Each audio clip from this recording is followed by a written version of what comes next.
каприз невинен или в пълно озлобление, порок или мечта, за мен е без значение.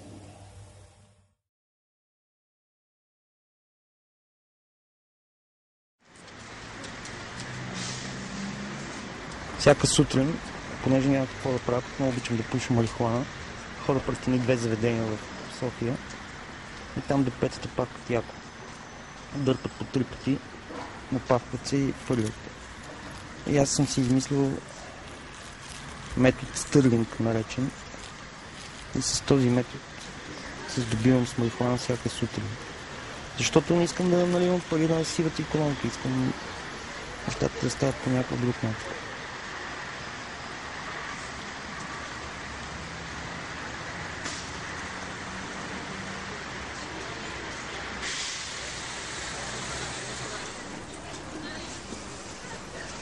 Майка ми е наполовина французойка, баща ми е наполовина италианец. Майка ми много държи на Емил, баща ми много държи на Едуард. И оттам идват нещата Емил, Едуард. Майка ми е икономист по образование, била е главен служител на Държавна сигурност, главен счетоводител на златарска промишленост, докато в един момент не реши, че не я интересуват съвсем различни неща. В момента майка ми е в една държава, която е доста малка и се нарича Бутан, там някъде в Индия, и пише нещо. Какво точно, никой не знае. Аз нямам връзка с нея, не съм общувал с нея вече 2007, ами да, 9 години. 7 години, 8 години. 8 години аз нямам връзка с майка ми. Майка ми се намира там в един индуистки манастир. С какво точно се занимава, какво точно прави, никой не знае. Нито съм получил писмо от нея, нито телефонно обаждане и така нататък. Последната книга беше Човек, дух, космос, енергоинформационен обмен.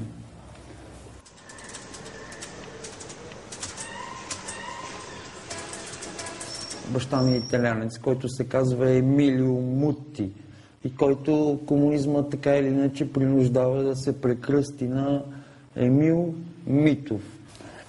Човекът, който изнесе тези пари в чужбина, е баща ми, разбираш. В смисъл, той е шефа на... В смисъл, той не е шеф, той е човекът, който е направил така и така, така и така, така и така, така и така. Тези пари отиват там, след 15 години се връщат в България под фалшивите инвестиции, BTV, там, еди какво си, еди що си и така. Баща ми от 10 години живее. Откакто застреляха Луканов, баща ми го няма. Викаш, ко ме удари? Моят върх приятел Люсиева ти метала. Скарахме се за 1 левче, евати. Както и да е. После пак разсихме и си го правихме. Купихме си вино. Баща ми ме поздрави с една песен на Queen за рождения ми ден. Емил Едуард, да си жив и здрав, пожелавам ти различен от моя живот. Спир пие ли ти? Да, но те не те ли спи?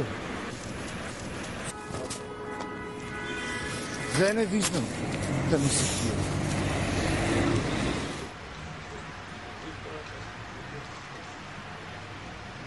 На 13 години съвсем инцидентно се оказах в град Ваймар. Идеята на моите родители беше да кандидатствам в немската гимназия, понеже от първи клас уча немски език. И естествено е, че завършвайки 7 клас трябва да се професионализирам. 73-та година съм роден, 83-та година съм бил на 10 години.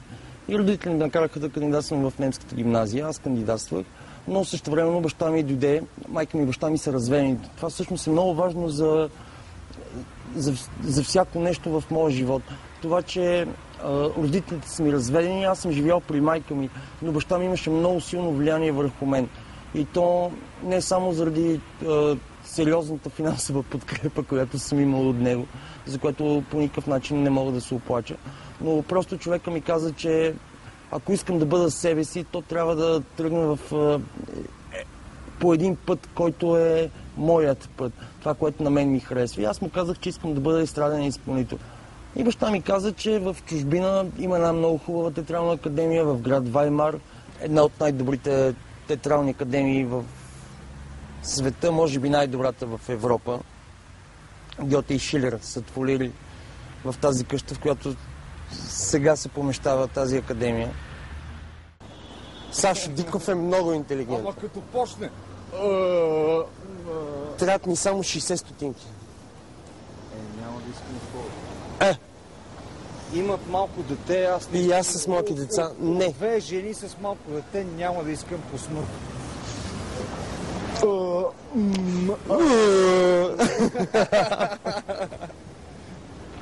Там за първи път срещнах панкари, за първи път срещнах underground по начина, по който го разбираме ние сега. Говорим за 83-та година.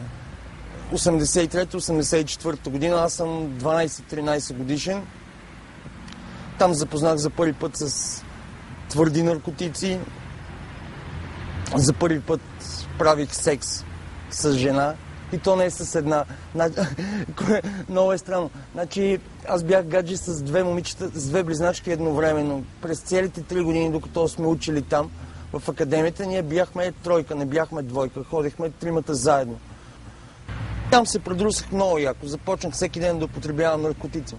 Проблема е, че когато системно тръгнеш да взимаш наркотик и ти трябва съвсем мъничко отстъпване от основната идея и тогава вече се превръщаш в един най-обикновен наркоман. За разтривки не става. Вече е късно. Той е разреден, за разсливки не става. Как гадно мирише. Спирт, какво искаш? В надпис влезнах прекалено лесно, за да не мисля, че по някакъв начин тази театрална академия, която съм завършил в Германия, ми е помогнала. Защото наистина влезнах прекалено лесно. Да, за съжаление не успях да я завърша. Завършил съм семестриално. Взел съм си всички изпити, не съм правил дипломен спектакъл. Какъв актьор си, бе? Не мога ума да произнасяш, не мога да произнасяш. Няма за За съжаление аз не успях да се интегрирам в малката група, наречена клас от надпис.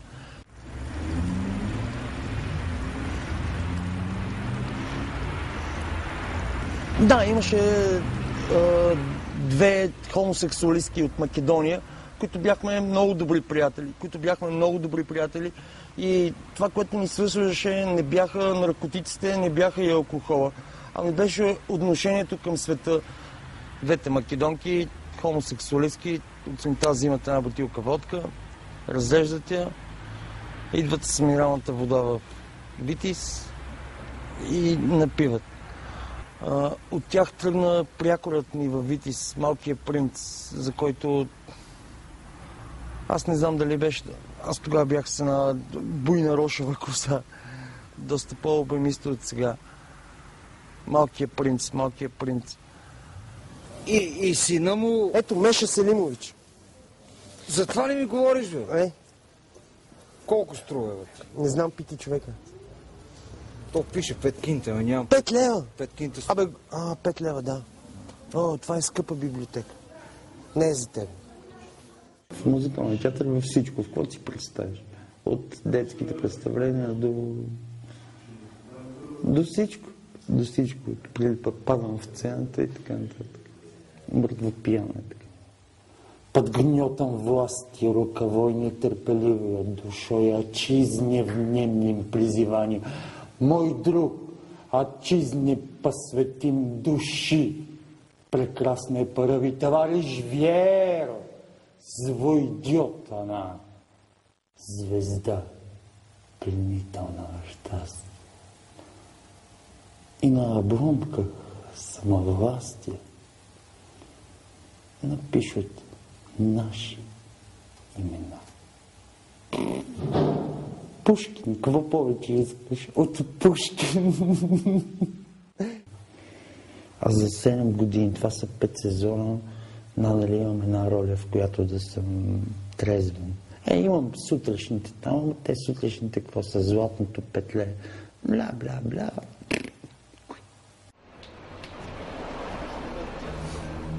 Аз живея в Монс. Преди живях с двама циркови артиста, които са стари на по 65 години. Но бяха много точни хора. Един е почина миналата година и сега живее при другия. Те са ме учили на трицовете в цирка. А и така много ме обичаха, те нямат семейства и си бяха двамата заедно. И всъщност първият ми трикс беше точно това, с едни клонски дрехи, с едно магаре. Един друг клон се опитва да прави фокуси, аз му крада чашите и накрая магарето идва и ми къса дрехите. И децата много се радваха, много се смееха, но беше съвсем елементарно.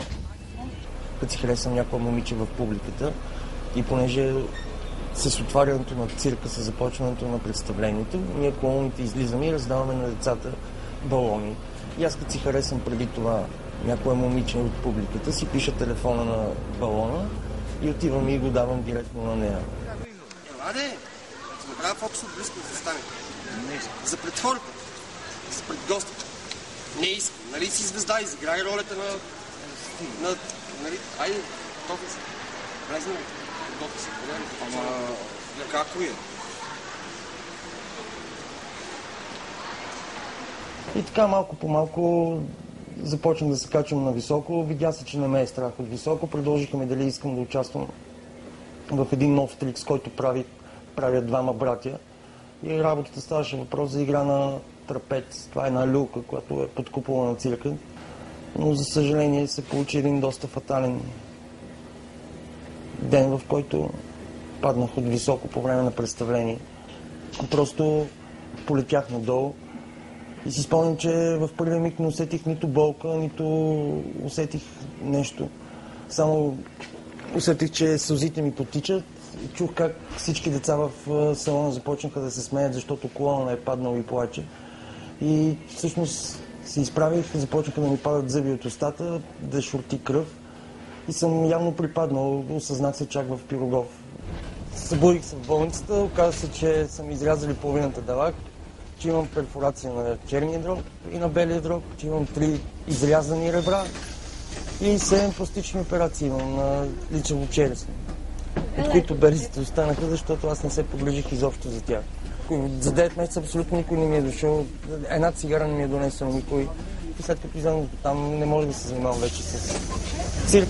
Първо получих след травматичен стрес от високо и реших, че за да мога да се грижа за себе си, трябва да работя нещо. И започнах да работя като модел на голо тяло.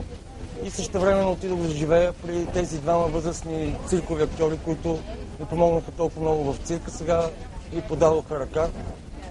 Живеем нормално, като двама са квартиранти. Проблемът е, че той, когато подпина малко повече, нещо се случва в неговата глава и ме кара да излизам. Много пъти ме е гонил нощно време, късно вечерта, към 12, към 10, към 1, в зависимост. Ме е изгонвал навън и не го интересува къде отивам, какво правя и така.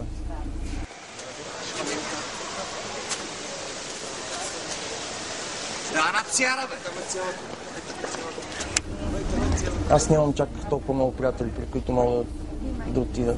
То всъщност май нямам и истински приятели, така като се замисля. Защо да е меко, бе?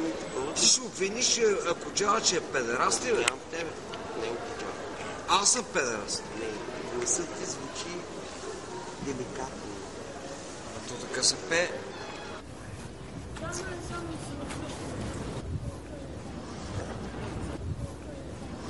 Живея тук в университета по коридорите, правейки секс, пушейки марихуана, употребявайки наркотици, опитвайки се да бъда истински.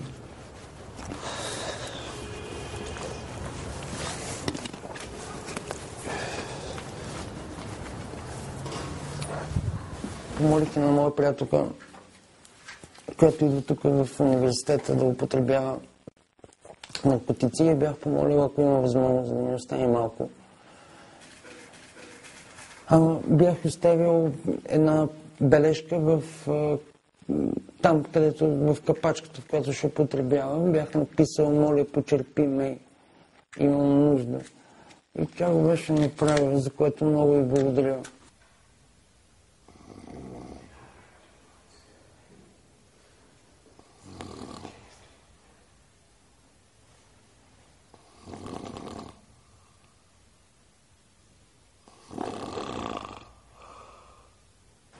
Моята приятелка от Германия, когато разбра, че аз градя нова връзка, беше доста ядосана и реши, че трябва да ми го върне по някакъв начин. Тя ми изпрати някакви мутри, които ме набиха. Ето това е идеята, поради която аз започнах отново наркотика. Значи аз започнах да употребявам хероин само и единствено като болко успокояващо вещество. Идеята не беше да се върна отново към употребата му или нещо подобно. Взех го един път, взех го втори път. Моята приятелка Веселина каза: ние сме евреи, нека да го направим 7 пъти. И от 7-я път нататък нещата тръгнаха на зле. Определено тръгнаха на зле.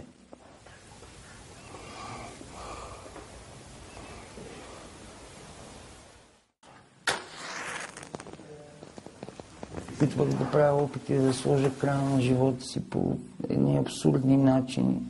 На човек му е необходимо да си вкара не повече от 5 кубика въздух в организма, за да получи емболия.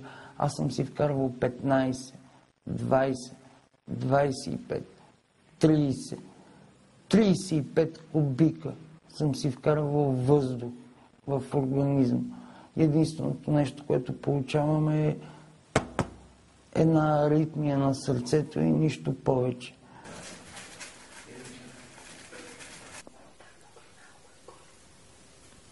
Защото вече ми писна.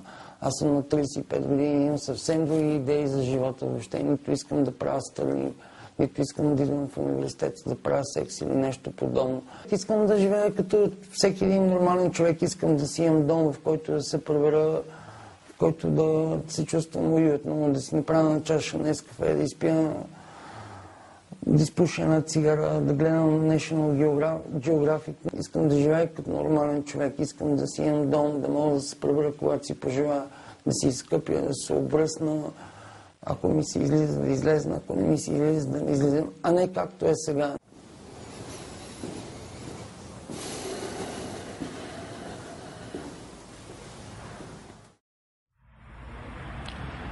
На света под вятъра студен, всеки гол и беден е роден. Зъзнал е докле в пелена, го е стоплила една жена, неповикан, непожелан. Земният си път поел е сам. И едва обикнал пътя къс, две ръце му хвърлят вече пръст.